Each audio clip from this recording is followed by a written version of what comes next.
মানবিক সেবা ও জনকল্যাণে নিজেদের অঙ্গীকার আরও একবার তুলে ধরল অসম রাইফেলস। পানিসাগর ফায়ার সার্ভিসের উদ্যোগে আয়োজিত রক্তদান শিবিরে স্বেচ্ছায় অংশ নেন অসম রাইফেলসের জওয়ানরা।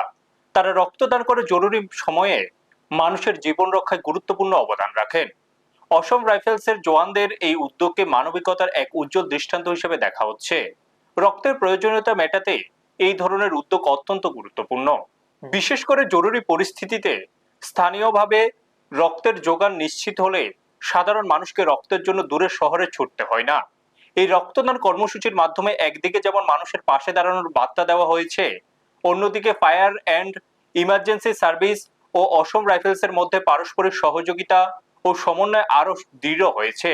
জনসেবা, মানবিক সহায়তা এবং সমাজের কল্যাণে ভবিষ্যতেও দুই সংস্থার মধ্যে এই ধরনের সহযোগিতা অব্যাহত থাকবে বলে আশা করা হচ্ছে।